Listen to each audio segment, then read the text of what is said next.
Hi friends, welcome to Praveen sir classes. మొదటిసారి మన YouTube ఛానల్ని చూస్తున్న ప్రతి ఒక్క అభ్యర్థి ఇప్పుడే మన ఛానల్ని సబ్స్క్రైబ్ చేయండి. ఈ వీడియో కనుక నచ్చినట్లయితే లైక్ చేయండి. మీ ఫ్రెండ్స్ అందరికీ పోటీ పరీక్షలకు ప్రిపేర్ అవుతున్న ప్రతి ఒక్క ఆస్పిరెంట్కి ఈ వీడియో లింక్ని షేర్ చేయండి. ఇక ఈరోజు జూన్ 8, 2025 వార్తలు నిలిచిన జాతీయ, అంతర్జాతీయ, రాష్ట్రీయ అంశాల గురించి, వార్తలు నిలిచిన వ్యక్తులు, అవార్డులు, పుస్తకాలు, మరి క్రీడా సంబంధిత సమాచారం, ఒక్కొక్క అంశాన్ని వివరంగా తెలుసుకుందాం. అంతకంటే ముందుగా నిన్నటి డైలీ కరెంట్ అఫైర్స్ వీడియోలో అడిగిన ప్రశ్నకి వివరణతో కూడిన సమాధానాన్ని చూద్దాము. సో ఇక్కడ ప్రశ్న వచ్చేసి సూపర్లేటివ్ పైన అడగడం జరిగింది. ఇటీవల కరెంట్ అఫైర్స్లో భాగంగా కొన్ని టాపిక్స్ని మనము సూపర్లేటివ్స్గా డిస్కస్ చేస్తున్నాం. సూపర్లేటివ్స్ అని వేటిని పిలుస్తున్నాము? ప్రపంచంలోనే లేదా భారతదేశంలోనే లేదా ఆసియాలోనే మొట్టమొదటి, అతి పెద్ద, అతి చిన్న, అతి పొడవైన, అతి ఎత్తైన ఇలాంటి ప్రత్యేక పదాలతో కూడిన కరెంట్ అఫైర్స్ని మనం సూపర్లేటివ్స్గా డిస్కస్ చేస్తున్నాము.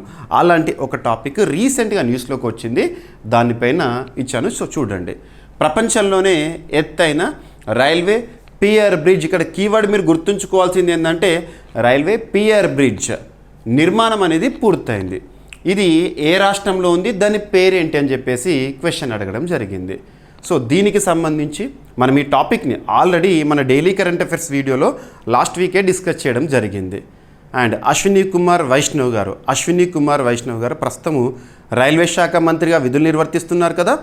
తను ఎక్స్ వేదికగా ఈ రైల్వే పియర్ బ్రిడ్జ్కి సంబంధించి సమాచారాన్ని మనతో పంచుకోవడం జరిగింది. రైల్వే పియర్ బ్రిడ్జ్ నిర్మాణం అనేది పూర్తయింది. అతి త్వరలో దీని యొక్క ఇనాగ్రేషన్, దీని ప్రారంభోత్సవం అనేది చూడబోతున్నామని చెప్పేసి ఎక్స్ వేదికగా చెప్పారు. సో ఆ కంటెక్స్ట్లో మనం లాస్ట్ వీక్ ఈ టాపిక్ని ఇన్ డీటెయిల్గా డిస్కస్ చేయడం జరిగింది. అండ్ ఇటీవల కాలంలో వార్తల్లోకి వస్తున్న కొన్ని ఇంపార్టెంట్ సూపర్లేటివ్ టాపిక్స్ ఏవైతే ఉంటాయో వాటిపైన చూడండి.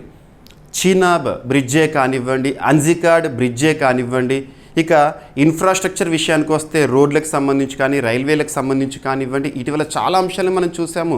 గతంలో సుదర్శన్ సేతు, అటల్ సేతు, సేలా టన్నెల్, ఇటువంటివన్నీ కూడా చూడండి. ఎగ్జామినేషన్ పాయింట్ ఆఫ్ వ్యూలో వాటిపైన చాలా వరకు క్వశ్చన్స్ అడిగే అవకాశాలు ఉంటాయి.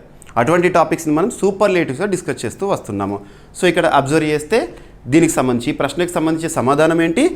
మణిపూర్ రాష్ట్రంలో ఉంది. మణిపూర్ రాష్ట్రంలో ఉన్న ఒక రైల్వే బ్రిడ్జ్, ప్రత్యేకత పియర్ బ్రిడ్జ్, ప్రపంచంలోనే అత్యంత ఎత్తైన రైల్వే పియర్ బ్రిడ్జ్గా ఇది పేరొందింది. దాని పేరేంటంటే నోని బ్రిడ్జ్. గుర్తుంచుకోండి. చాలామంది సమాధానాన్ని ఇచ్చారు కామెంట్ బాక్స్లో. బట్ నేను కోరుకునేది ఏంటంటే వీడియో చూస్తున్న ప్రతి ఒక్క ఆస్పిరెంట్, నేను డైలీ కరెంట్ అఫైర్స్ వీడియోలో ప్రతిరోజు ఒక ప్రశ్న అడుగుతున్నాను కదా. ప్రశ్న కూడా ఎలా అడుగుతున్నానంటే ఖచ్చితంగా రానున్న పోటీ పరీక్షల్లో ఏ పోటీ పరీక్ష అయినా, ఏ స్థాయి పోటీ పరీక్ష అయినా పలానా అంశాల నుండి తప్పనిసరిగా ప్రశ్నలు వస్తాయని వేటినైతే నేను భావిస్తున్నానో ఆ టాపిక్స్ నుండే డైలీ ఒకటి చొప్పున క్వశ్చన్ అడుగుతున్నాను. నెక్స్ట్ డే దానికి సంబంధించిన ఎక్స్ప్లెనేషన్ అనేది ఇస్తున్నాను. కాబట్టి ప్రతి ఒక్కరు మీకు ఎంతవరకు తెలిస్తే అంతవరకు సమాధానం ఇచ్చే ప్రయత్నం చేయండి. తప్పైనా పర్లేదు, మీకు ఎలాగో నెక్స్ట్ డే ఎక్స్ప్లెనేషన్ ఇస్తాను కాబట్టి ఒక క్లారిటీ అనేది వస్తుంది. ఓకేనా? ఇక్కడ అబ్జర్వ్ చేస్తే దీనికి సంబంధించి వివరాల్లోకి వెళ్తే, భారత రైల్వే, ఇండియన్ రైల్వేస్ మణిపూర్ ఇటీవల తరచూ వార్తల్లోకి వస్తుంది.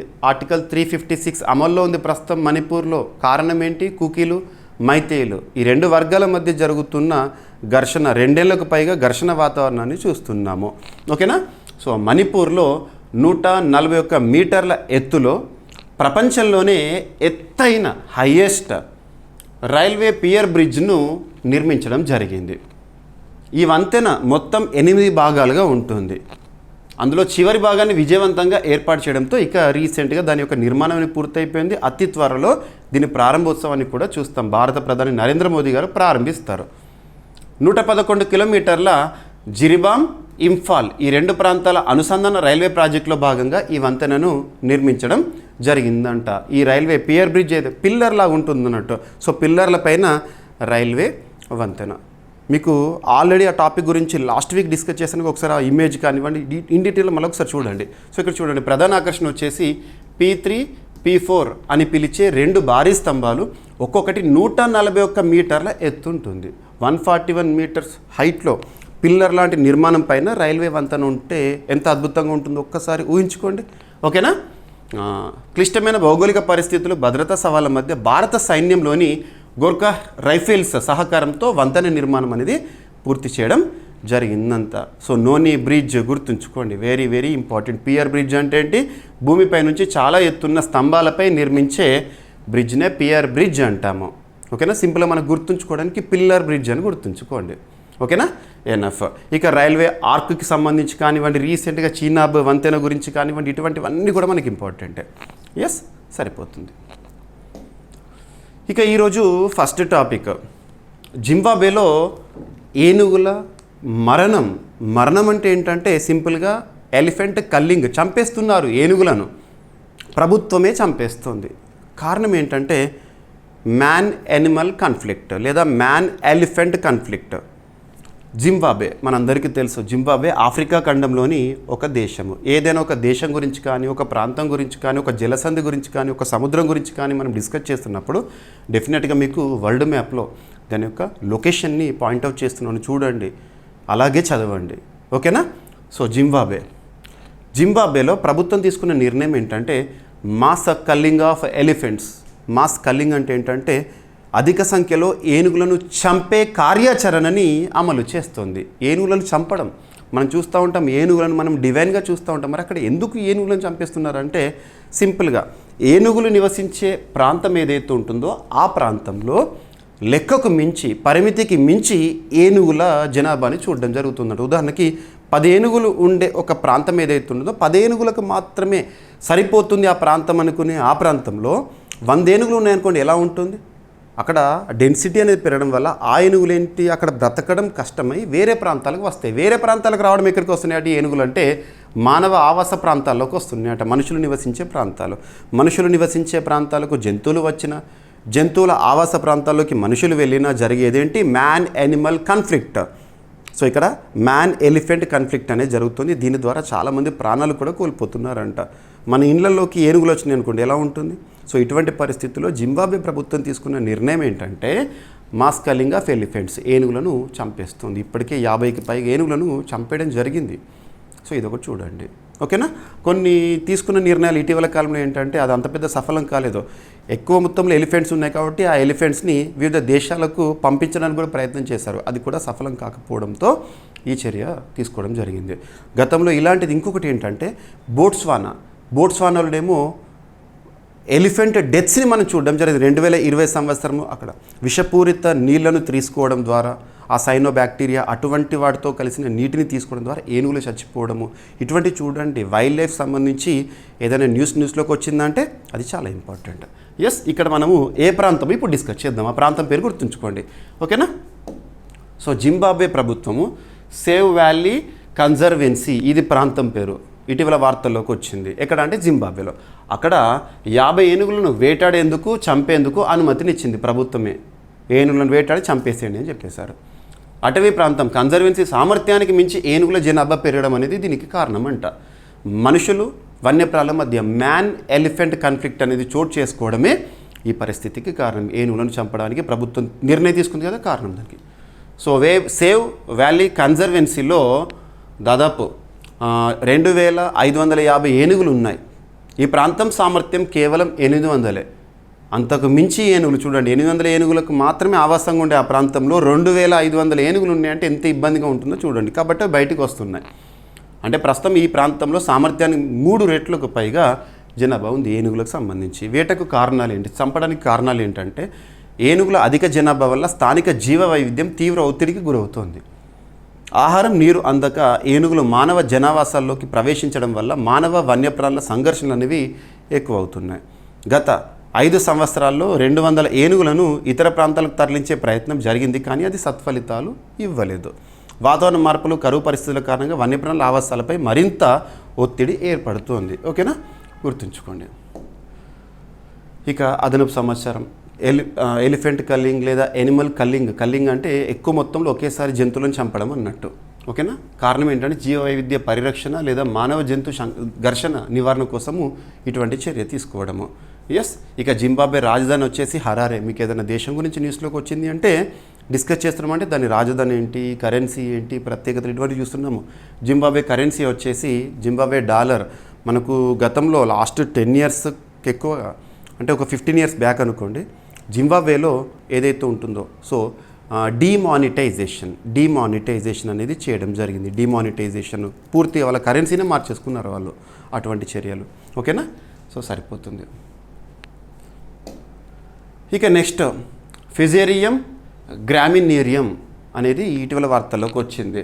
సో ఫిజేరియం గ్రామినియరం అంటే ఏంటంటే ఒక శిలీంద్రం, భయానక శిలీంద్రము. ఇది ముఖ్యంగా పంటలు ఉంటాయి కదా, ఆహార ధాన్యాలకు సంబంధించి కానివ్వండి, పంట ఏదైతుందో పంట పైన ప్రభావాన్ని చూపిస్తుంది. సింపుల్గా పంటల్లో విషాన్ని నింపుతుంది. ఇది దాన్ని తీసుకోవడం వల్ల మనిషి ఎంత ఇబ్బందిగా ప్రభావవంతమవుతాడో మనం అందరం కూడా అర్థం చేసుకోవచ్చు. సింపుల్గా అగ్రోవార్గా ఉపయోగించడంలో ఇది మేటి అని చెప్పచ్చు. అగ్రోవార్ మనం ప్రస్తుతం ప్రపంచంలో దేశానికి మధ్యలో యుద్ధాలను చూస్తున్నాము. ఆ యుద్ధాలు అనేవి రకరకాలుగా జరుగుతున్నాయి. ఉదాహరణ తీసుకుంటే ఇండియా పాకిస్తాన్ మధ్య యుద్ధ పరిస్థితుల్లో నీటి యుద్ధమే చూస్తున్నాం. సింధు నదీ జలాల విషయంలో కానివ్వండి, ఇటువంటివి. ఇక్కడ అసలు ఏంటి కంటెక్స్ట్ అంటే రీసెంట్గా చైనాకి సంబంధించి 2 వ్యక్తులు ఈ శిలీంద్రం ఉంది కదా, ఈ శాంపుల్స్ అవే పట్టుకున్నాయి. సో ఈ శిలీంద్రం ఏదైతే ఉంటుందో దాన్ని అమెరికాలోకి తీసుకెళ్ళడానికి ప్రయత్నం చేశారు. అమెరికాలో దొరకబట్టారు వాళ్ళని. సో దీని యొక్క ఇంపాక్ట్ ఎలా ఉంటుందంటే అక్కడ పంటల పైన కనుక ఇది స్ప్రెడ్ అయింది అనుకోండి, అంటువ్యాధి ఇక పంటల్లో. సో పంటలు మొత్తం కూడా విషపూరితాలు లేదా విషం నిండుకుంటుంది. దాన్ని తీసుకోవడం ద్వారా మానవాళి చాలా ప్రభావానికి గురవుతుంది. ఓకేనా, ఒక రకమైన అగ్రోవార్కి నాందిగా చెప్పవచ్చు. ఓకేనా, సో ఫిజేరియం గ్రామినియరం అనేది ఒక విషపూరిత శిలీంద్రం. ఇది ముఖ్యంగా పంటలను నాశనం చేస్తుంది. 2 చైనా లేదా 2 చైనా పరిశోధకులు ఈ శిలీంధ్రాన్ని అక్రమంగా అమెరికాలోకి తరలించినందుకు నేరారోపణలను ఎదుర్కొన్నారు. అక్రమంగా అమెరికాలోకి తరలించారంట. దీనివల్ల వ్యవసాయ ఉగ్రవాదం, అగ్రోటెర్రరిజం, అగ్రోవార్ పెరిగే ప్రమాదాలు ఉన్నాయని ఆందోళన కూడా వ్యక్తమవుతోంది. ఫిజేరియం గ్రామినేరియం ఏదైతే ఉంటుందో దాని యొక్క ప్రత్యేకత ఏంటంటే ఇది ఒక వ్యాధి, ఫిజేరియం హెడ్ బ్లైట్ అనే ఒక వ్యాధిని పంటల్లో కలుగజేస్తుంది. ప్రధానంగా గోధుమ, మొక్కజొన్న, బార్లీ వంటి తృణధాన్యాలలో ఎక్కువగా కనిపిస్తుందంట. ఈ శిలీంధ్రం ఉన్న పంటలను తినడం వల్ల జంతువులు మానవుల్లో తీవ్ర విషపూరిత ప్రభావాలు అనేవి మైకోటాక్సిన్స్ ఉంటాయి కదా, ప్రభావం అనేది కనిపించడం జరుగుతుంది. ఎలా వ్యాప్తి చెందుతుంది అంటే గాల్లో వ్యాపించే స్పోర్స్ ఉంటాయి కదా, దాని ద్వారా కానివ్వండి, కాలుష్యానికి గురైన విత్తనాల ద్వారా కానివ్వండి, తేమగా ఉండే నేల ద్వారా కానివ్వండి, పంట మొత్తం కూడా స్ప్రెడ్ అయిపోతుంది. సో చాలా డేంజర్. అగ్రో టెర్రరిజంకి నాందిగా చెప్పొచ్చు. ఇది ఒక దేశం ఇంకో దేశం పైన ఇలాంటి ప్రయోగించింది అనుకోండి, ఏం చేస్తాం? లోకస్ట్ కానివ్వండి, ఇటువంటివి చాలా డేంజర్ పంటలపైన. ఓకేనా, ఎస్. ఈ శిలీంధ్రాన్ని అమెరికా, ఇతర దేశాల్లో బయోసెక్యూరిటీ చట్టాల కింద నియంత్రణలో ఉంచుతారు. దీన్ని ఇతర దేశాల నుంచి దిగుమతి చేయడము, పరిశోధనలు చేయడం నిషేధం కాకపోయినా వీటికి వ్యవసాయ కస్టమ్స్ శాఖల నుంచి బయోసేఫ్టీ క్లియరెన్స్ అనేది తప్పనిసరిగా ఉంటుంది. అగ్రో టెర్రరిజం అంటే ఏంటంటే ఉద్దేశపూర్వకంగా పంటలను నాశనం చేసి ఆహార సరఫరాను దెబ్బతీయడము, ఒక దేశంలో ఆహారమే దొరకకుండా చేసే పరిస్థితి. ఓకేనా, గుర్తుంచుకోండి, సరిపోతుంది. ఈ శిలీంధ్రం వల్ల డియాక్సీ నివాలినాల్ అనే విష రసం విడుదలవుతుంది. ఇది వామిటాక్సిన్గా కూడా ప్రసిద్ధి చెందుతుంది. ఓకేనా, వాంతులు, డయేరియా లాంటి వాటికి కూడా కారణమవుతుంది. సో డైరెక్ట్గా శిలీంధ్రం ఇటీవల వార్తల్లోకి వచ్చింది. అది ఏంటి అంటే ఒక శిలీంధ్రం ఎందుకు వార్తల్లోకి వచ్చిందని అడగకపోవచ్చు. దాని యొక్క ప్రభావం ఏంటి, విష రసాయనాలు లేదా విషపూరితం చేస్తుంది పంటలను గుర్తుంచుకోండి. ఎనఫ్. ఇక సూపర్లేటివ్ టాపిక్. సో రీసెంట్గా న్యూస్లోకి వచ్చింది. జార్ఖండ్ రాష్ట్రంలో దేశంలోని అత్యంత పొడవైన కేబుల్ రైల్వే ఫ్లైఓవర్ అనేది రీసెంట్గా న్యూస్లోకి వచ్చింది. ఏ రాష్ట్రంలో ప్రారంభోత్సవం కూడా జరిగింది. జార్ఖండ్ రాష్ట్ర ముఖ్యమంత్రి హేమంత్ సోరెన్ గారు ఈ బ్రిడ్జ్ని ప్రారంభించారు. ఓకేనా, సో జార్ఖండ్ రాష్ట్రంలో దేశంలోని అత్యంత పొడవైన కేబుల్ స్టేడ్ రైల్వే ఫ్లైఓవర్ జార్ఖండ్లోని రాంచీలో అందుబాటులోకి వచ్చింది. ఈ ఫ్లైఓవర్ను సిరంటోలి మెకాన్ ఫ్లైఓవర్ లేదా కార్తీక్ ఒరాన్ వంతెనగా పిలుస్తున్నారు. పేర్లు గుర్తుంచుకోండి. ఎస్, ఒరాన్లు, ట్రైబల్ గ్రూప్స్ నేమ్స్ మీకు తెలిసే ఉంటుంది. జార్ఖండ్ ముఖ్యమంత్రి హేమంత్ సోరెన్ దీన్ని ప్రారంభించడం జరిగింది. పొడవు వచ్చేసి 2.34 కిలోమీటర్స్. ఈ వంతెన నిర్మాణంలో 72 కేబుల్స్, 42 భారీ స్తంభాలు ఉపయోగించారు. నిర్మాణ వ్యయం వచ్చేసి 372 కోట్ల రూపాయలంట.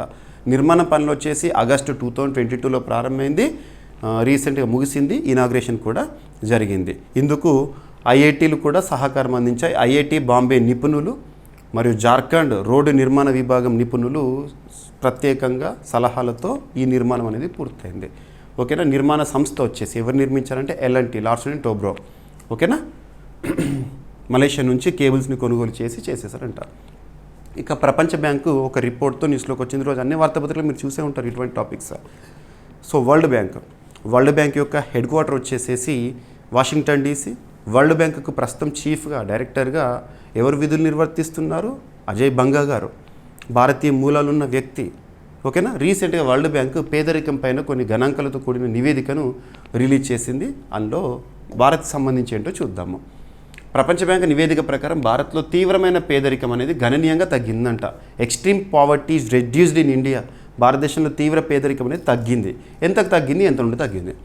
2011-12 ఆర్థిక సంవత్సరం అప్పుడు తీవ్ర పేదరికం ఎక్స్ట్రీమ్ పావర్టీ అనేది భారతదేశంలో ఎక్స్ట్రీమ్ పావర్టీ రేట్ వచ్చేసి 16.2% ఉంటే 2022-23 నాటికి ఎక్స్ట్రీమ్ పావర్టీ రేట్ కాస్త 2.3% తగ్గింది. పేదరికం తగ్గితే సంతోషపడాలి, నిరుద్యోగం పెరిగితే బాధపడాలి.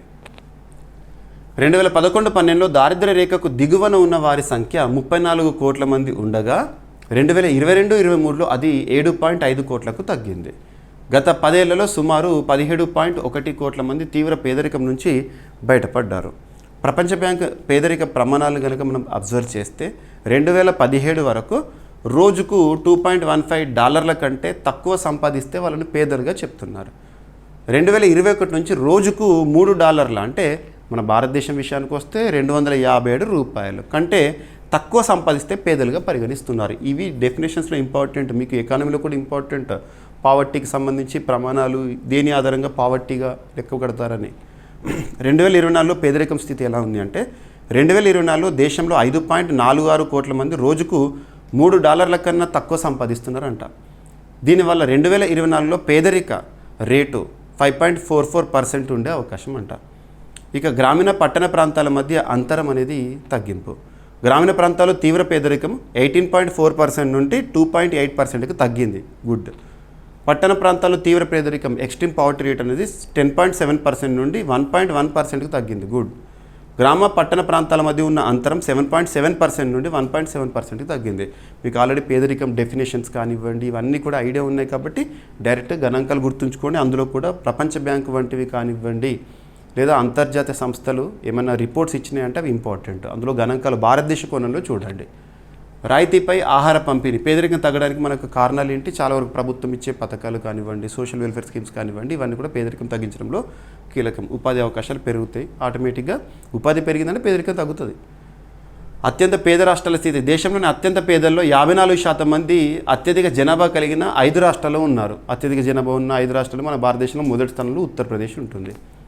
ఇక ప్రపంచ బ్యాంకు విషయానికి వస్తే స్థాపన 1944, ప్రధాన కార్యాలయం వచ్చేసి వాషింగ్టన్ DC, ప్రస్తుత అధ్యక్షులు వచ్చేసి అజయ్ బంగా గారు. 2023 జూన్ నుండి తనే ఉన్నారు. ఓకేనా. భారత ప్రభుత్వము ప్రధానమంత్రి గరీబ్ కళ్యాణ్ అన్న యోజన ద్వారా ఉచిత ఆహార పంపిణీ అనేది చేస్తుంది. ఇక ఉపాధి అవకాశాలు పెంచడం ద్వారా పేదరికం తగ్గుతుంది కదా. Mahatma Gandhi national rural employment guarantee act ద్వారా ఉపాధి అవకాశాలు పెంచుతూ పేదరికాన్ని తగ్గించే ప్రయత్నాలు చేస్తుంది. ఇక దాంతోపాటు ఆయుష్మాన్ భారత్, PM ఆవాస్ యోజన వంటి పథకాల ద్వారా కూడా ప్రభుత్వము పేదరికం తగ్గించే ప్రయత్నాలు చేస్తుంది. ఆవాసం కల్పించడం ఇటువంటివి గుర్తుపెట్టుకోండి. ఎనఫ్. ఓకేనా. మీకు ఎకానమీలో ఒక్కటే గుర్తుంచుకోండి, కరెంట్ అఫైర్స్ని ఏదో 15-20 మార్కులు వచ్చే ఒక సబ్జెక్ట్లా చూడకండి. Current affairs is an updated information in general studies. మనం జనరల్ స్టడీస్లో భాగంగా ఒక్కో సబ్జెక్ట్ని నేర్చుకుంటాం కదా. Polity, economy, geography, history, science and technology, environment and etcetera. అలా సబ్జెక్టుల వారీగా వచ్చే అప్డేటెడ్ ఇన్ఫర్మేషన్గానే కరెంట్ అఫైర్స్ని చూడండి, గుర్తుపెట్టుకోండి. మీకు మ్యాక్సిమం జనరల్ స్టడీస్లో కూడా స్కోరింగ్ చేసుకోవచ్చు కరెంట్ అఫైర్స్ పైన గ్రిప్ వస్తే. మీకు అదేవిధంగా చూడండి, ఏదో వార్తలో కనిపించిన టాపిక్ ఈరోజు మీరు వార్తాపత్రికను ముందర పెట్టుకోండి. మీకు పేపర్లో ఇచ్చిన సమాచారం ఇక్కడ నేను చెప్తున్నాను, దానికి నేను ఎంత ఎక్స్ట్రా ఇన్ఫర్మేషన్ ఇచ్చానో చూడండి. ఇవన్నీ ఎక్స్ట్రా ఇన్ఫర్మేషన్. ఇదంతా జనరల్ స్టడీస్కి లింక్ చేస్తూ, మీకు ఎకానమీ సబ్జెక్ట్లో లింక్ చేస్తూ ఉండే సమాచారము. సో ఇలా చదవండి. మీకు ఏ పోటీ పరీక్షను కూడా ఆ పోటీ పరీక్షల్లో విజయం మీ వంతు అవుతుంది. ఓకేనా. అండ్ డైలీ కరెంట్ అఫైర్స్ వీడియోలో నేను చెప్తున్న ప్రతి ఒక్క టాపిక్ని కూడా మీకు PDF రూపంలో డౌన్లోడ్ ఆప్షన్తో ఇస్తున్నాను. సో మీరు శాంపుల్ PDF కూడా చూడొచ్చు. ఇప్పటివరకు మన యాప్ ఇన్స్టాల్ చేసుకొని వారు ఎవరైనా ఉంటే, so GVK study circle app ఇప్పటివరకు ఇన్స్టాల్ చేసుకున్నట్లయితే ఇప్పుడే ఇన్స్టాల్ చేసుకోండి. ఈరోజు ఇన్స్టాల్ చేసుకోండి. మీకు ప్లే స్టోర్లో మీరు ఆండ్రాయిడ్ వర్షన్ మొబైల్ యూజ్ చేస్తే ప్లే స్టోర్లో జీవీకే స్టడీ సర్కిల్ అని చెప్పేసి టైప్ చేయండి. యాప్ మీకు కనబడుతుంది, విజిబుల్ అవుతుంది, ఇన్స్టాల్ చేసుకోండి. లేదంటే ఈ వీడియో కింద కామెంట్ బాక్స్లో ఫస్ట్ కామెంట్లో మన యాప్ లింక్ని పోస్ట్ చేస్తాను. ఆ లింక్ని క్లిక్ చేయండి. ప్రతి ఒక్కరు కూడా యాప్ని ఇన్స్టాల్ చేసుకోండి. మీకు 100% పోటీ పరీక్షల కోణంలో ఉపయుక్తంగా ఉండే కోర్సులను మీకు అందిస్తూనే ఉన్నాను. ఓకేనా? ఇక ఇండియా ఇటలీ మధ్య రిలేషన్స్ సంబంధాలు అనేవి న్యూస్లోకి వచ్చినాయి. Italy prime minister Giorgio Meloni గుర్తుంచుకోండి, భారత ప్రధాని నరేంద్ర మోదీ గారు అండ్ భారత్ ఇటలీ మధ్య రెండు దేశాల మధ్య కూడా చాలా విషయాల్లో సత్సంబంధాలు అనేవి మనం చూస్తున్నాం వివిధ రంగాల వారీగా. ఇక వరల్డ్ మ్యాప్లో మనం చూస్తే ఇటలీ అనేది ఐరోపా ఖండంలో ఉంటుంది, గుర్తుంచుకోండి. ఇటీవల ఇటలీలోని మౌంట్ ఎట్నా అనేది వార్తల్లోకి వచ్చింది, సిసిలీ న్యూస్లోకి వచ్చింది. ఇవన్నీ కూడా లింక్ చేసుకోండి. ఇలా మ్యాప్ చూడగానే మీకు ఐడియా రావాలి. ఓకేనా? భారత్ ఇటలీ మధ్య వ్యవసాయ శక్తి రంగాల్లో సహకారానికి ఒప్పందం అనేది న్యూస్లోకి వచ్చింది. రీసెంట్గా మన భారత లేదా ministry of commerce and industries ఎవరు పీయూష్ గోయల్ గారు ఇటలీ పర్యటనలో భాగంగా ఈ ఒప్పందాలు అనేవి చోటు చేసుకున్నాయి. ఇక్కడ అబ్జర్వ్ చేయండి. ఇటలీ రాజధాని వచ్చేసి రోమ్. కేంద్ర వాణిజ్య పరిశ్రమల శాఖ మంత్రి పీయూష్ గోయల్ గారు 2 రోజుల ఇటలీ పర్యటన అనంతరం 2 దేశాలు పలు రంగాల్లో సహకారాన్ని పెంపొందించేందుకు నిర్ణయించినాయి. ఈ సహకారం ముఖ్యంగా వ్యవసాయ రంగము, శక్తి, ఎనర్జీ రంగాల్లో ఉంటుందంట. ఇక ప్రధాన సహకార రంగాలు ఈ 2 దేశాల మధ్య ఒప్పందాల విషయానికి వస్తే స్థిరమైన వ్యవసాయ విలువ శృంఖలాలు అంటే సస్టైనబుల్ అగ్రి వాల్యూ చైన్స్ అనేది, అండ్ నెక్స్ట్ అగ్రి మెషినరీ తయారీ విషయంలో పరస్పర సహకారము, నెక్స్ట్ ఫుడ్ ప్యాకేజింగ్ టెక్నాలజీ విషయంలో ఇరు దేశాలు కూడా పరస్పర సహకారము, అండ్ రెన్యూవబుల్ ఎనర్జీకి ఇరు దేశాలు కూడా సహకారం అందించుకోవడము. సహకారానికి కారణాలు అంటే వ్యవసాయం, శక్తి రంగాల్లో ఆధునిక టెక్నాలజీలకు అవకాశాలు పెరగడం అనేది 2 దేశాల మధ్య వ్యాపార ఆర్థిక సంబంధాలను బలోపేతం చేయడం కోసం ఉద్దేశించబడిన ఒప్పందాలుగా అర్థం చేసుకోండి. ఇటలీ రాజధాని వచ్చేసి రోమ్, కరెన్సీ యూరో. ప్రస్తుతం ఇటలీ ప్రధానమంత్రిగా జార్జియో మెలోని గారు ఉన్నారు. అండ్ లాస్ట్ ఇయర్ ఇటలీ ఆధ్వర్యంలోనే ఇటలీ అధ్యక్షతన G7 సమావేశం అనేది జరిగింది. లాస్ట్ ఇయర్ జూన్లో భారత ప్రధాని గారు ఎన్నికల తర్వాత ఫలితాల తర్వాత వెళ్ళిన పర్యటన. ఓకేనా? ఈ సంవత్సరం G7 సమావేశాలేమో కెనడాలో జరుగుతాయి. కెనడా నుండి ఆహ్వానం అందింది భారత ప్రధాని నరేంద్ర మోదీ గారికి అఫీషియల్గా. సో 90% వెళ్ళే అవకాశాలు కనిపిస్తున్నాయి. భారత్ ఇటలీ వాణిజ్య సంబంధాలు, ద్వైపాక్షిక వాణిజ్యం వచ్చేసి 2024లో ఈ 2 దేశాల మధ్య భారత్ ఇటలీ 2 దేశాల మధ్య $13 బిలియన్ చేరింది. ద్వైపాక్షిక వాణిజ్యం, ట్రేడ్, ఎగుమతులు దిగుమతుల విలువ. భారతదేశం నుండి ఇటలీకి ప్రధాన ఎగుమతులు ఏముంటాయంటే కృషి ఉత్పత్తులు కానివ్వండి, వస్త్రాలు, ఇంజనీరింగ్ వస్తువులు, జౌళి ఉత్పత్తులు. ఇక ఇటలీ నుంచి భారత్కి ఏమొస్తాయంటే యంత్రాలు, ప్లాస్టిక్స్, కెమికల్స్. పీయూష్ గోయల్ గారు కేంద్ర వాణిజ్య పరిశ్రమల శాఖ మంత్రిగా ఉన్నారు. ఓకేనా? సరిపోతుంది. ఇక 4th India central Asia dialogue అనేది న్యూస్లోకి వచ్చింది. 5th, 6th 2 రోజుల పాటు మన భారతదేశ రాజధాని న్యూఢిల్లీ వేదికగా జరిగిన సమావేశము.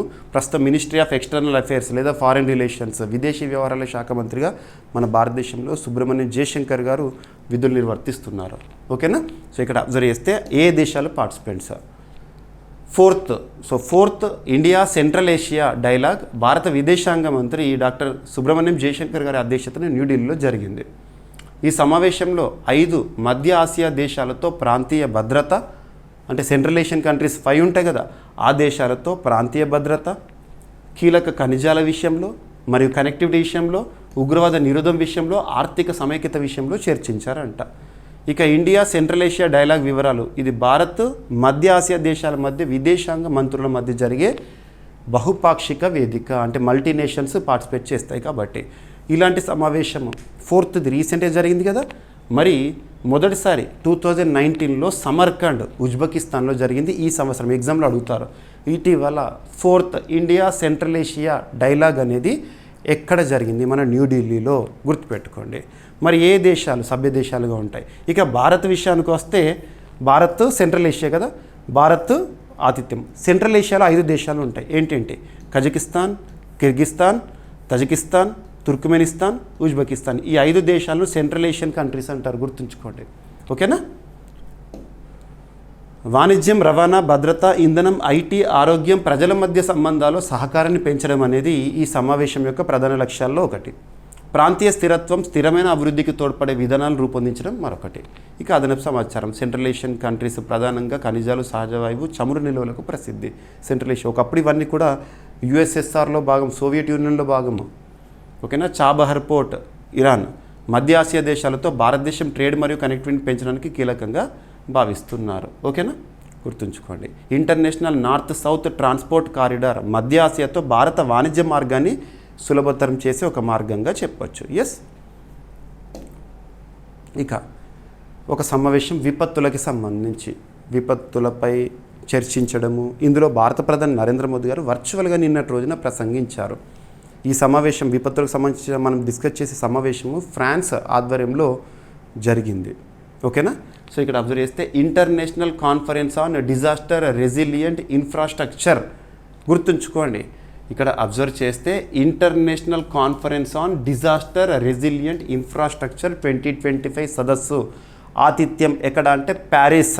ఈ సదస్సు యొక్క థీమ్ ఏంటి అంటారు. ఏదైనా ఒక సదస్సు గురించి మనం చూసినప్పుడు సదస్సు పేరు, థీమ్ ఏంటి, ఆ సదస్సు యొక్క ఉద్దేశం ఏంటి, అవుట్కమ్ ఏమన్నా ఉంటే అవుట్కమ్ ఇంపార్టెంట్ ఏంటి చూడాలి.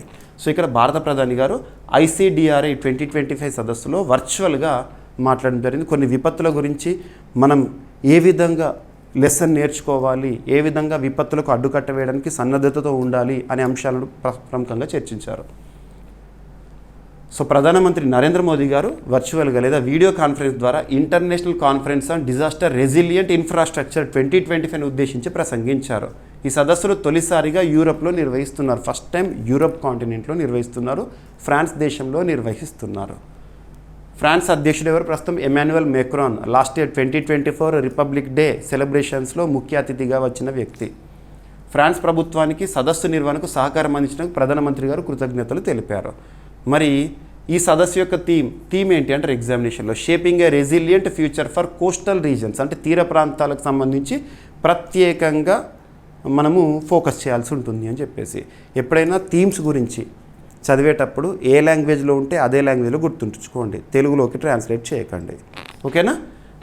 ఇప్పుడు అబ్జర్వ్ చేస్తే యునైటెడ్ నేషన్స్ ఓషన్స్ కాన్ఫరెన్స్ రానున్న రోజుల్లో ఫ్రాన్స్ ఆతిథ్యంలో జరగబోతోంది. దానికంటే ముందు ఈ సదస్సు లో భారత ప్రధాని గారు ఏమన్నారంటే ఆ సదస్సు విజయవంతం కావాలి. ఏ సదస్సు విజయవంతం కావాలని? యునైటెడ్ నేషన్స్ ఓషన్స్ కాన్ఫరెన్స్ విజయవంతం కావాలని మనస్ఫూర్తిగా కోరుకుంటున్నట్టుగా ప్రకటించారు. ఇటీవల మనం చూసాము సెకండ్ బ్లూ టాక్స్ అని మన డైలీ వీడియోస్లో చెప్పాను topics. So second blue talk summit న్యూఢిల్లీలో జరిగింది అని చెప్పేసి ఆ సదస్సు దీనికంటే ముందు ఒక సన్నద్ధత కోసం అని చెప్పేసి లింక్ చేసుకోండి. ఓకేనా. ఇక ప్రధాని ప్రసంగంలో ముఖ్యాంశాలు నిన్న మాట్లాడారని చెప్పాను కదా, అందులో ముఖ్యాంశాలు ఏంటంటే తీర ప్రాంతాలు, కోస్టల్, భారతదేశంలో కోస్టల్ స్టేట్స్ కనుక గమనించారనుకుంటే 9 ఉన్నాయి అండ్ 4 యూటీస్కి కోస్టల్ ఏరియా అనేది ఉంది. సో రాష్ట్రాల విషయానికి వస్తే గుజరాత్, మహారాష్ట్ర, గోవా, కర్ణాటక, కేరళ, తమిళనాడు, ఆంధ్రప్రదేశ్, ఒడిశా, వెస్ట్ బెంగాల్ ఇవన్నీ కూడా కోస్టల్ స్టేట్స్. అక్కడ ఎక్కువగా సునామీలు కానివ్వండి, తుఫాన్లు కానివ్వండి, ఇటువంటి ప్రమాదాలను పొంచి ఉంటాయి. వాటికి మనం ప్రిపేర్డ్గా లేదా వాటిని అడ్డుకట్ట వేయడానికి చర్యలు తీసుకోవడం. తీర ప్రాంతాలు, ద్వీపాలు ప్రకృతి వైపరీత్యాలు, వాతావరణ మార్పులకు అత్యంత ప్రమాదంలో ఉన్నాయని ప్రధాని గారు గుర్తు చేశారు. ఇటీవల ప్రకృతి వైపరీత్యాలను తను ఉదాహరించారు కొన్ని examples. Cyclone Remal Bharat Bangladesh పైన ప్రభావం చూపించింది. హరికేన్ బెరిల్ కరేబియన్ ప్రాంతం పైన ప్రభావం చూపించింది. టైఫూన్ యాగి ఆగ్నేయ ఆసియా ప్రాంతంపై ప్రభావం చూపించింది. హరికేన్ హెలెన్ అమెరికా పైన ప్రభావం చూపించింది. టైఫూన్ ఉసాగి ఫిలిప్పీన్స్ పైన అండ్ సైక్లోన్ షిడో ఆఫ్రికా ఖండంలో ప్రభావం చూపించింది. గుర్తుంచుకోండి, తుఫాన్లు ఇవన్నీ తుఫానును ఒక్కొక్క ప్రాంతంలో ఒక్కొక్క పేరుతో పిలుస్తాం కదా, అవి చాలాసార్లు మీకు చెప్పాను. ఇటీవల శక్తి తుఫాను గురించి శక్తి అనే పేరును శ్రీలంక నామకరణం చేసిందని ఆ సందర్భంలో చెప్పేటప్పుడు మీకు లాస్ట్ 15 days బ్యాక్ సైక్లోన్ ఏ ప్రాంతంలో ఎలా పిలుస్తారని మీకు మ్యాప్ పాయింటింగ్ కూడా చూపించాను. ఒక్కటే చెప్తాను, డైలీ కరెంట్ అఫైర్స్ వీడియోస్ని చూడండి, ఒక్కరోజు కూడా మిస్ అవ్వకండి. ఒక్కరోజు మిస్ అయినా కూడా నేను డిస్కస్ చేసిన ఇంపార్టెంట్ పాయింట్ నేను లింక్ చేసేటప్పుడు మీకు స్ట్రైక్ కాకపోవచ్చు. ప్రతిరోజు చూసారనుకోండి, ఇది ఒక చైన్ లాగా మీకు తెలియకుండా నేను ఒక టాపిక్ మాట్లాడినప్పుడు గత టాపిక్లోకి మీరే వెళ్ళిపోతారు. ఒకరోజు చూసి ఒకరోజు మానేస్తారనుకోండి, మీకు నేను కొన్ని సందర్భాల్లో గతంలో మనం డిస్కస్ చేస్తాను దాన్ని లింక్ చేసుకోండి అంటే మీరు అక్కడ కన్ఫ్యూజ్ అయ్యే అవకాశం ఉంటుంది. కాబట్టి ప్రతిరోజు చూడండి. ఓకేనా. 1999 సూపర్ సైక్లోన్ భారతదేశ చరిత్రలో ఒక ఏమంటాము బ్యాడ్ డేస్గా నిలిచిన రోజులు అవి. 1999లో సూపర్ సైక్లోన్ ఒడిషా ఈ ప్రాంతం పైన తీవ్ర ప్రభావం చూపించింది. 2004 సునామీ వంటి భారీ విపత్తుల నుంచి భారత్ ఎలా పాఠాలు నేర్చుకొని తిరిగి పునర్నిర్మించుకుందో ప్రధాని గారు గుర్తు చేశారు. ఆ అనుభవాలతో తీర ప్రాంతాల్లో సైక్లోన్ షెల్టర్లను నిర్మించారు. ఈ అనుభవాలతోనే సునామీ హెచ్చరిక వ్యవస్థ ఏర్పాటు చేయడంతో భారత్ కీలక పాత్ర పోషించింది. సింపుల్గా సునామీ హెచ్చరిక కేంద్రం అంటే ఏంటి? ఇన్కాయిస్ మీకు ఐడియా ఉంటుంది. 2025 జనవరి 23 మనం డిస్కస్ చేశాము. ఈ సంవత్సరం ఇన్కాయిస్కి నేతాజీ సుభాష్ చంద్రబోస్ ఆపద ప్రబంధన్ పురస్కార్ రావడం జరిగింది అని. సో లింక్ చేసుకోండి, ఓకేనా. ఇన్కాయిస్ని ఏర్పాటు చేశాము. ఇన్కాయిస్ యొక్క హెడ్ క్వార్టర్ వచ్చేసి హైదరాబాద్. ఇక మరి coalition for disaster resilient infrastructure CDRA అనేది 2019లో ప్రధాని మోదీ గారి చొరవతో స్థాపించారు. ప్రధాన కార్యాలయం వచ్చేసి న్యూఢిల్లీ. భారతదేశంలో విపత్తుల నిర్వహణ కోసం నేషనల్ డిజాస్టర్ మేనేజ్మెంట్ యాక్ట్ 2005 చట్టం గుర్తుంచుకోండి. భారతదేశంలో విపత్తు నిర్వహణకు సంబంధించి ఒక agency national disaster management authority అనేది పనిచేస్తుంది. వీటి లింక్ చేసుకోండి. ఎస్. ఇక స్టార్టప్స్, ప్రస్తుతం ప్రపంచాన్ని నడిపిస్తున్న వాటిలో స్టార్టప్స్ కూడా ఒకటి. అంకుర సంస్థలు అంటాము. యువతకు వచ్చే ఐడియాస్ని కార్యరూపంలోకి తీసుకువెళ్ళేవే స్టార్టప్స్. అటువంటి స్టార్టప్స్లో ఏవైతే $1 బిలియన్ మార్క్ లేదా $1 బిలియన్ మార్క్ని రీచ్ అవుతాయో వాటిని యూనికార్న్ స్టార్టప్స్ అంటాము. సో స్టార్టప్లకు సంబంధించి మన భారత ప్రభుత్వం ఇప్పటికే స్టార్టప్ ఇండియా ఇటువంటి చొరవను తీసుకుంటున్నాం. మనం వివిధ రాష్ట్రాలు స్టార్టప్కి ఇంపార్టెన్స్ ఇస్తున్నాయి. తెలంగాణలో ఉదాహరణ తీసుకుంటే టీ హబ్ లాంటివి కానివ్వండి, ఇవన్నీ లింక్ చేసుకోవాలి. ఇక్కడ అబ్జర్వ్ చేస్తే కేంద్ర మంత్రి ఆర్థిక శాఖ మంత్రి నిర్మలా సీతారామన్ గారు భారతదేశంలో స్టార్టప్లకు సంబంధించి వెల్లడించిన కొన్ని ముఖ్య అంశాలు. భారత్లో గత 11 ఏళ్ళని ఎందుకు అంటున్నానంటే భారతదేశంలో బీజేపీ అధికారంలోకి వచ్చింది లేదా బీజేపీ లెడ్ ఎన్డీఏ అధికారంలోకి వచ్చి 11 ఏళ్ళు పూర్తయింది. రీసెంట్గా భారత ప్రధాని నరేంద్ర మోదీ గారు 11 సంవత్సరాల పదవీ కాలాన్ని పూర్తి చేసుకున్నారని చెప్పేసి మనం చూస్తాము. సో 11 ఏళ్ళు అయింది. ఈ లాస్ట్ 11 ఇయర్స్లో రిజిస్టర్డ్ స్టార్టప్ సంఖ్య 1.76 lakhsకి చేరిందంట భారతదేశంలో. వీటిలో 118 యూనికార్న్ స్టార్టప్లు, వాటి విలువ $1 బిలియన్ లేదా అంతకంటే ఎక్కువ ఉన్నాయంట. ఈ స్టార్టప్లు యువ పారిశ్రామికవేత్తలను ప్రోత్సహించడంలో, ఉపాధి అవకాశాల కల్పనలో కీలక పాత్ర పోషిస్తున్నాయని కేంద్ర ఆర్థిక మంత్రి నిర్మలా సీతారామన్ గారు పేర్కొన్నారు. ఓకేనా. గత 11 సంవత్సరాల్లో ప్రారంభించిన విద్యా ఆరోగ్య సంస్థలు అబ్జర్వ్ చేస్తే 7 కొత్త ఐఐటీలు అంటే ఇండియన్ ఇన్స్టిట్యూట్ ఆఫ్ టెక్నాలజీస్, 8 కొత్త ఐఎంలు ఇండియన్ ఇన్స్టిట్యూట్ ఆఫ్ మేనేజ్మెంట్, 16 కొత్త ఎయిమ్స్లో all India institute of medical sciences. ఇక ఉపాధి పైన భారత ప్రభుత్వం ఎలా ఫోకస్ చేస్తుంది? ప్రధానమంత్రి కౌశల్ వికాస్ యోజన ద్వారా 1.6 crore యూత్కి స్కిల్ డెవలప్మెంట్ ఇవ్వడం జరిగింది, స్కిల్ ట్రైనింగ్. స్టార్టప్ల ద్వారా 17.6 lakh డైరెక్ట్ ఉద్యోగాలను సృష్టించబడ్డాయంట. 30,000 వృత్తి విద్యాలయాలు అంటే వొకేషనల్ స్కూల్స్ స్థాపించారు ఈ 11 ఏళ్లలో. వీటిలో 30 లక్షల మంది విద్యార్థులు చేరారు. ఇక మైక్రో స్మాల్ మీడియం ఎంటర్ప్రైజెస్ సంబంధించి చిన్న వ్యాపారులకు మద్దతు గత 11 ఏళ్లలో 52.5 కోట్లకు పైగా పూచీకత్తులేని కొలాటరల్ ఫ్రీ ముద్రా రుణాలను అందించడం జరుగుతుంది. ముద్రా రుణాల్లో కూడా 10 lakhs నుండి 20 lakhs వరకు పరిమితిని పెంచడం అవన్నీ కూడా మనం చూస్తున్నాము. ఇక స్టార్టప్లకు క్రెడిట్ గ్యారంటీ పథకాన్ని కూడా విస్తరించారు.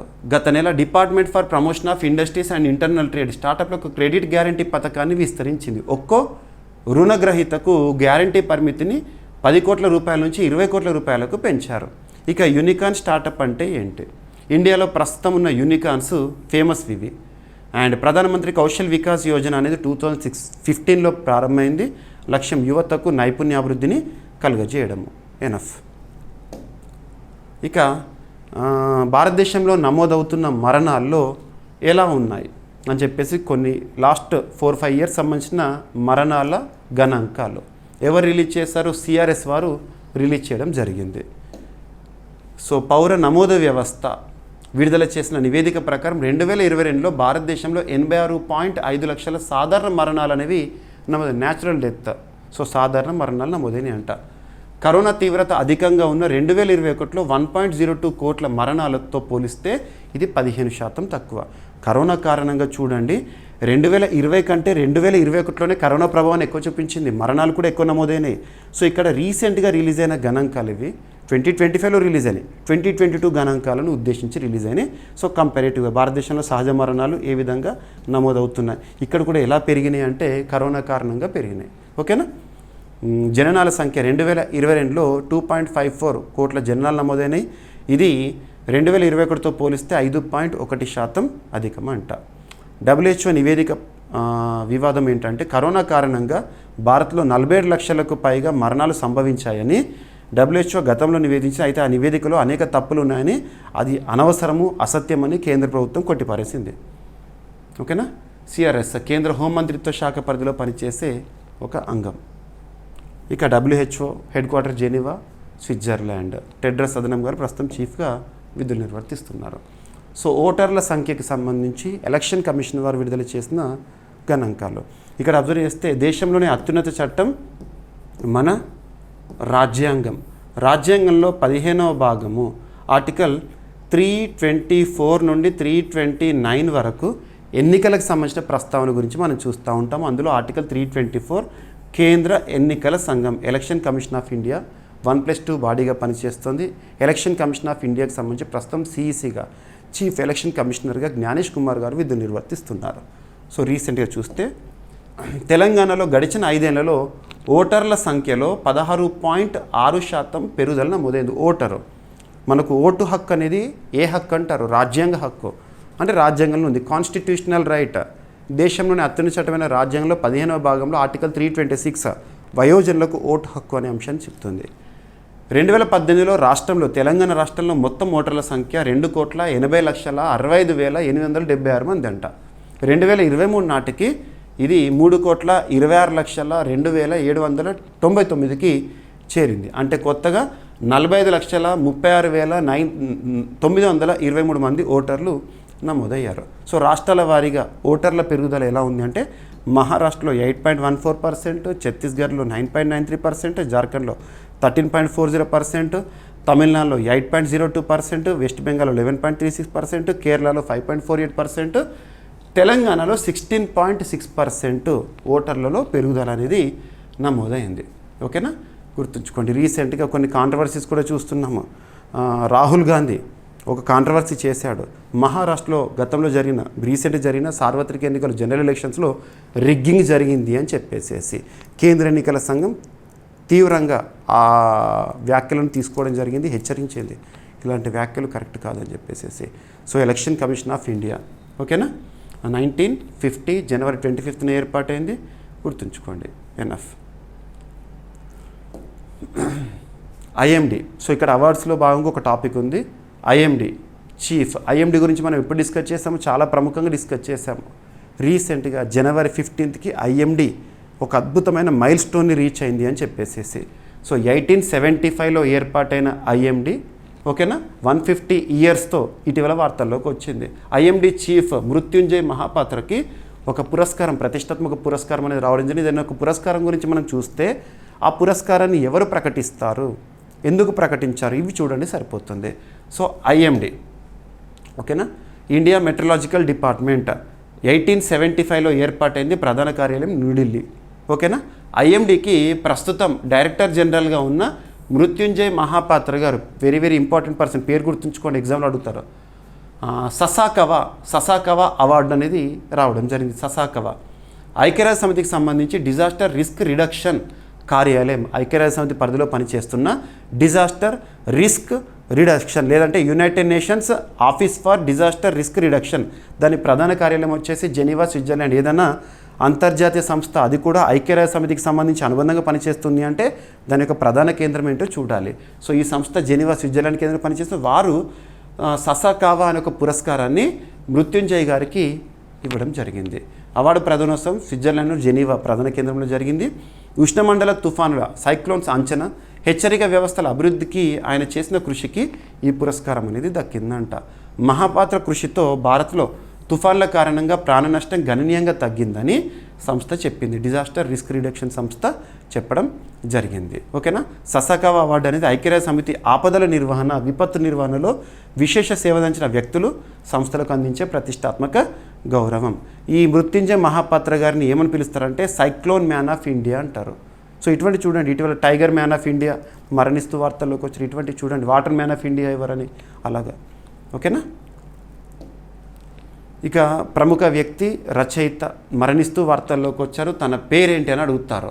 సో దాజీ పాన్ శిఖర్ గారు మరణిస్తూ వార్తల్లోకి వచ్చారు. ఎమినెంట్ స్కాలర్, ఏ రంగంలో అంటే ప్రముఖ పండితుడు, రచయిత. మహారాష్ట్ర రాష్ట్రానికి సంబంధించిన వ్యక్తి. తానేలో తన నివాసంలో వృద్ధాప్య అనారోగ్య సమస్యల కారణంగా మరణించారు. తను ప్రస్తుతం 92 సంవత్సరాల వయస్సు. భారత ఇతిహాసాలు, మరాఠీ సాహిత్యంలో ఆయనకు అపారమైన పట్టు అనేది ఉంది. సో మహాభారతం, ఏక్నాథి భాగవత్, భావార్థ రామాయణ వంటి గ్రంథాలకు ఆయన చేసిన వ్యాఖ్యానాలు ప్రసిద్ధి చెందినాయి. ఏనా సరిపోతుంది. ఓకేనా. సో ఏ రాష్ట్రానికి సంబంధించిన వారు, ఏ రంగంలో గుర్తింపు పొందారు. ఇక్కడ చూడండి, మీకు తీసుకునే సమాచారం కూడా మ్యాక్సిమం నేను అఫీషియల్ సోర్సెస్ నుండి తీసుకుంటాను. ఓకేనా. ఇక ఫ్రెంచ్ ఓపెన్ ఈరోజు పురుషుల ఓపెన్ సింగిల్స్ ఉంది. అది అయిపోయిన తర్వాత మళ్ళీ రేపటి క్లాస్లో పురుషుల సింగిల్స్ ఓపెన్ సంబంధించి మనము డిస్కస్ చేద్దాము. సో ఫ్రెంచ్ ఓపెన్ మహిళల సింగిల్స్ ఓపెన్ విజేతగా కోకో గాఫ్ నిలిచారు. So Coco Gauff French Open అంటే క్లే కోర్టు పైన ఆడతారు, మట్టి కోర్టు. మనకి గ్రాండ్ స్లామ్లో 4 ఉంటాయి టెన్నిస్ క్రీడకు సంబంధించి. గ్రాండ్ స్లామ్లో అంటే టెన్నిస్లో ప్రతిష్టాత్మకం American open, Wimbledon, French open, US open అని చెప్పేసి. సో ఒక్కొక్క ఓపెన్ ఒక్కొక్క ప్రత్యేక పరిస్థితుల్లో ఉంటుంది. ఫ్రెంచ్ ఓపెన్ అనేది క్లే కోర్ట్ పైన ఆడతారు. మట్టి కోర్ట్ రారాజ్ అని రఫేల్ నాదల్ పిలిచేవాళ్ళము. అత్యధికంగా విజయాలు తన పేరిట ఉండే. సో మహిళల సింగిల్స్ నిన్న ముగిసింది. ఈరోజు సాయంత్రం పురుషుల సింగిల్స్ ఉంటుంది. దాని ఫలితాలు రేపటి రోజున చూద్దాము. సో మహిళల సింగిల్స్ సంబంధించి అమెరికాకు చెందిన యువ టెన్నిస్ సంచలనం అమెరికా. ఏ దేశం గుర్తుంచుకోండి, కోకో గాఫ్ తన కెరీర్లో తొలిసారిగా ఫ్రెంచ్ ఓపెన్ టైటిల్ సాధించింది, గ్రాండ్ స్లామ్ టైటిల్. ఫైనల్లో బెలారస్కు చెందిన స్టార్ అరీనా సబలెంకాపై విజయం సాధించడం జరిగింది. మట్టి కోర్టులో జరిగిన ఈ ఫైనల్ మ్యాచ్లో గాఫ్ తన అసమాన పోరాట ప్రత్యర్థికి చెక్ పెట్టిందంట. గుర్తుంచుకోండి, అమెరికాకు సంబంధించిన క్రీడాకారిణి. ఎవరిపైన గెలుపు పొందారో చూడండి. ఇక గ్రాండ్ స్లామ్ టోర్నమెంట్లు మొత్తం 4 ఉంటాయి. ఆస్ట్రేలియన్ ఓపెన్ హార్డ్ కోర్ట్ పైన ఆడతారు, ఫ్రెంచ్ ఓపెన్ క్లే కోర్ట్ మట్టి కోర్ట్ పైన ఆడతారు, వింబుల్డన్ గ్రాస్ కోర్ట్ పైన ఆడతారు, and US open hard court పైన ఆడతారు. ఇక నెక్స్ట్ నార్వే చెస్ ఛాంపియన్షిప్ విజేతగా మ్యాగ్నస్ కార్ల్సన్, నార్వేకి చెందిన చెస్ వ్యక్తి నిలిచారు. So Magnus Carlsen clinches Norway chess open 2025 title. ఓకేనా. ఇక మహిళల విషయానికి వస్తే అన్నా ముజిచుక్ మహిళల చెస్ విజేతగా నిలిచారు. ఓకేనా. ఇక ఇందులో గుకేష్ 3rd పొజిషన్లో ఉన్నారు, మన భారత గ్రాండ్ మాస్టర్. కానీ ఇదే టోర్నీలో కార్ల్సన్ పైన గుకేష్ గెలిచారు. ఆ విజయాన్ని కూడా మనం ఆల్రెడీ డిస్కస్ చేశాము. ఇక అంతర్జాతీయ స్థాయిలో చెస్ క్రీడను నిర్వహించేది, నియంత్రించేది ఫిడే, ఫెడరేషన్ ఇంటర్నేషనల్ డెస్ ఈ చెస్ లసానే, స్విట్జర్లాండ్ కేంద్రంగా పనిచేస్తోంది. ఓకేనా. ప్రతిష్టాత్మక నార్వే చెస్ ఛాంపియన్షిప్ 2025 టైటిల్ను ప్రపంచ స్టార్ ఆటగాడు మ్యాగ్నస్ కార్ల్సన్ గెలుచుకున్నాడు. కార్ల్సన్ ఈ టోర్నమెంట్లో 7వసారి విజేతగా, చరిత్రలో నార్వే ఛాంపియన్షిప్ని గెలుచుకోవడం 7వసారి అంటే తను. ఓకేనా. 16 పాయింట్లతో అగ్రస్థానంలో నిలిచారు. ఇక భారత ఆటగాడు గుకేష్ ప్రస్తుత ప్రపంచ ఛాంపియన్. భారత యువ గ్రాండ్ మాస్టర్ దొమ్మరాజ్ గుకేష్ మొదట్లో వరుస విజయాలతో టైటిల్పై ఆశలు కలిగించారు. కానీ 14.5 పాయింట్లతో టోర్నీ ముగించుకున్నాడు, 3వ స్థానంలో ఉన్నారు. ఓకేనా. మహిళల విజేత వచ్చేసి యుక్రెయిన్కు చెందిన అన్నా ముజిచుక్. ఎస్. ఇక వార్తలు నిలిచిన పుస్తకాలు 2 ఉన్నాయి ఈరోజు. సో అబ్జర్వ్ చేస్తే వికసిత్ భారత్ కా అమృత్ కాల్, వికసిత్ భారత్ కా అమృత్ కాల్, సేవా సుశాసన్ గరీబ్ కళ్యాణ్కే 11 సాల్ అంటే 11 ఏళ్ళ భారత్. ముఖ్యంగా భారత ప్రధానిగా నరేంద్ర మోదీ గారు వచ్చి భారతదేశంలో బీజేపీ లెడ్ ఎన్డీఏ అధికారంలోకి వచ్చి 11 సంవత్సరాలు పూర్తయింది కదా. ఆ విజయాలను అవన్నిటిని కూడా ఒక పుస్తక రూపంలో భారత ప్రభుత్వం తీసుకొచ్చి రిలీజ్ చేసింది. సో పుస్తకం పేరు గుర్తుంచుకోండి, కేంద్ర ప్రభుత్వం విడుదల చేసిన ఈ బుక్ ఇది. కేంద్ర ప్రభుత్వం ప్రధాని నరేంద్ర మోదీ గారి నాయకత్వంలో 11 ఏళ్లలో వివిధ రంగాల్లో సాధించిన విజయాలపై ఈ బుక్ విడుదల చేశారు. ప్రస్తుతం ఈ పుస్తకం పేరు వచ్చేసి వికసిత భారత్ కా అమృత్ కాల్, సేవా సుశాసన్ గరీబ్ కళ్యాణ్కే 11 సాల్. ఈ పుస్తకంలో మొత్తం 14 అధ్యాయాలను పేర్కొన్నారంట. ఈ 14 అధ్యాయాలు ఏంటి అని చెప్పేసి ఎగ్జామ్లో అడిగారు. కాకపోతే మీకు టైం ఉంటే ఈ బుక్ని చూడండి, చదవండి. ఎందుకంటే ఒక్కొక్క రంగంలో ప్రస్తుత ప్రభుత్వం సాధించిన విజయాలు ఏంటని చెప్పేసి మనం చూడవచ్చు. ఓకేనా. నెక్స్ట్ ఆల్రెడీ మనం లాస్ట్ వీక్లో ఒక పుస్తకం గురించి డిస్కస్ చేసాము, బండారు దత్తాత్రేయ గారికి సంబంధించిన ఒక ఆటోబయోగ్రఫీ అని చెప్పేసి.